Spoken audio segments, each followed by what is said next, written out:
LifeLock, how can I help? The IRS said I filed my return, but I haven't. 1 in 4 tax-paying Americans has paid the price of identity fraud. what do I do? My refund, though. I'm freaking out. Don't worry, I can fix this. LifeLock fixes identity theft guaranteed and gets your money back with up to $3 million in coverage. I'm so relieved. No problem. I'll be with you every step of the way. 1 in 4 was a fraud-paying American. Not anymore. Save up to 40% your first year. Visit LifeLock.com/podcast. Terms apply. When the day is done, we're just getting started. The Last Show with David Cooper. I've always thought of gambling addiction as a personal vice, something you do as a lone wolf with a bad habit. But what if it spreads to the people close to you, your closest relationships? Sort of like gambling is a bit contagious. Well, that's what researchers found, and I'm joined by one of them. His name is Dr. Richard Velleman, and he's a professor of mental health research at the University of Bath in the UK. Richard, welcome to the program. Hi, nice to be here. So this idea that gambling is kind of contagious to people close to you in your social circles, is this a new thing? Is this something that we didn't think happened before? Well, it's very interesting. I mean, obviously I would say that, but it's very interesting because many other addictions have been seen as being things which are, I wouldn't use the word contagious. I think that's an interesting word to use. That's the media oversimplification of the study. I get it. Exactly. But yeah, I mean, people have known that alcohol problems run in families, that drug problems run in families, smoking runs in families. The biggest single indicator to say you're going to be a smoker is whether your parents smoke rather than whether your friends smoke. Even if your parents don't smoke and you get in with a group of friends in your teenage years and you start smoking, when you're in mid-20s or 30s, highly likely you will have stopped smoking. But if your parents were smokers, you're highly likely to carry on smoking. So smoking for some people is a phase, and for other people, it becomes a lifelong habit or even an addiction. Alcohol has lots of similarities with that. Lots of other of the addictions do. We've indeed seen gambling as being different from that for lots of reasons. And lots of people have said, well, gambling is not really a true addiction as it doesn't involve taking in a substance like alcohol or drugs or tobacco. What this research has shown is that gambling actually is much more like other addictions. Yes, it's an individual who does the activity, but actually there are huge impacts on other people in their social circle, particularly on the family, but also on friends. But also, if you hang around with someone, if you're not a gambler, you hang around with someone who is a gambler, you're more likely to take up gambling. And if someone in your family, an important person in family, one of your parents, your sibling is a gambler, you're more likely to take up gambling. So that's the first big finding, that actually, yes, to use your term, it's much more contagious than we'd thought, and it's much more like other addictions. So walk me through how it can cluster in these close relationships. Like, what would that actually look like? Would it be a parent subtly nudging a child to join them at the casino? Oh. Would it be shared habits? How does it sort of spread? How does it show itself? Yeah, I mean, obviously some of those things can happen.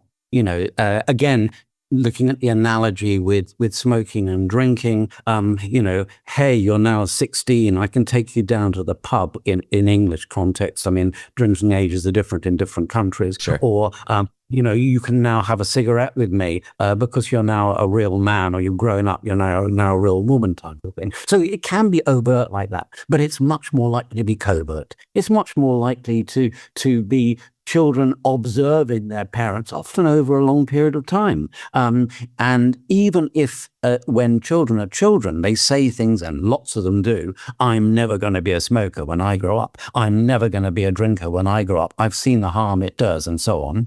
That's what they're thinking when they're at a certain age. But amazingly, when they get to a different age, what they find is that all of us lead stressful lives in one way or another, and they follow the coping mechanisms that they've seen their parents use. And they see that, if you come in at the end of the day, it's been a hard day at work and you have a drink, or you light out the cigarette, or you do a bit of gambling as a way of relieving stress and tension, well, you pick up on that as well. So there are lots of subtle ways that people pick it up.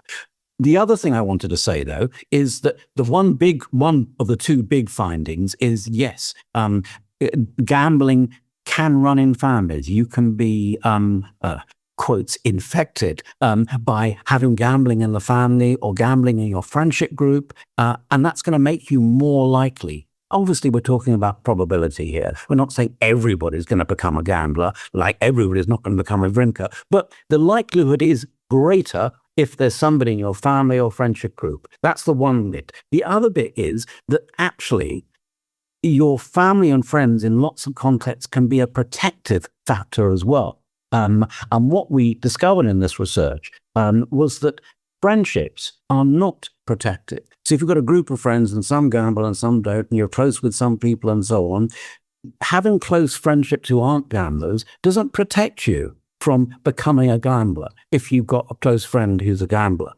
But having close relationships, close positive relationships in the family does protect you. Even if there's a gambler in the family, let's say it's your brother, you're more likely not to be, quotes, infected by the gambling if you've got a good relationship with your sister or your other brother or your parents and so on. So close family relationships protect you, even though you're more at risk by hanging around with gamblers, whether it's family and friends or whatever. That's an interesting finding. In the friend groups scenario, is there something about having a group of, gambling buddies that normalizes this behavior? Like if it's the social glue that holds even some of your friends together, does it just not feel like a red flag, even if it is problem gambling? To be honest, I don't know. I don't know why our results have shown that friendships, no matter how good or close your friendships are, they're not generally protective in the way that close family relationships are. Just a little word about how we did this, because people are going to think, how do they know all this Sure, stuff? yeah. Well, we actually did a longitudinal study, which meant that we went to people 8 different times. So every 6 months, we did some very detailed interviewing work with people over a 4-year period. So we could see the progression. We could see what who had good and bad relationships with different people at the time 1, and then we had time 2, time 3, all the way up to time 8. So we could actually measure whether one thing seemed to cause another thing, or something else seemed to be protective for another thing. So we had this marvelous opportunity. And I should say, we did this research in Finland, and the lead researcher, my close colleague, Emmy Kapila from the University of Tampere in Finland, was the lead researcher on this. So this is research which we did in Finland over the 8 different periods. I want to get one more question in here, Richard. Gambling, if it doesn't involve a harmful substance like alcoholism or drug abuse, and so some people treat it like it's not that big a deal unless it, I suppose, gets so bad that someone can't pay their rent, can't pay their mortgage, loses their house. But how can we intervene and help folks knowing that if their friend group or family are problem gamblers, they may fall, victim to this addiction? How can we help people given your research? I think there are various ways. I mean, the first thing, it's useful to get this information out so that people know. If people don't know they're at risk, then they're much less likely to be able to take evasive action. So saying to people, hey, hang around with gamblers, whether it's your family or your friends, it puts you more at risk. You need to know that. Even if you think you're never going to do it, you're more likely to, in the same way as is the case with alcohol or smoking or drugs or anything like that. Hanging around with people who do something, it's a behavior you're more likely to do. Talking to people about it. So if you're friends with someone who's a gambler and you're not a gambler, then you could talk to them about the risk to that. And you obviously don't want to mess your friendships up, so you've got to do it in a nice way and so on. But it is important to do that. I mean, and you need to create an opportunity where people feel they can talk about their gambling problems. Gambling problems are incredibly serious. They're often more serious than alcohol or drug problems. The rate of suicide is much higher in gambling problems than it is in alcohol or drug problems. So I think it's really important that you create opportunities for people with gambling problems to seek help and to talk to other people about their difficulties. Well, Dr. Richard Velleman is a professor of mental health research at the University of Bath in the UK. Richard, I've enjoyed the chat. Thank you so much for being on the show. It's a great pleasure. Monster Energy. Everybody knows White Monster Zero Ultra. That's the OG. It kicked off this whole zero sugar energy drink thing. But Ultra is a whole lineup now. You've got Strawberry Dreams, Blue Hawaiian, Sunrise, and Vice Guava. And they all bring the Monster Energy punch. So if you've been living in the white can, branch out. Ultra's got a flavor for every vibe, and every single one is zero sugar. Tap the banner to learn more.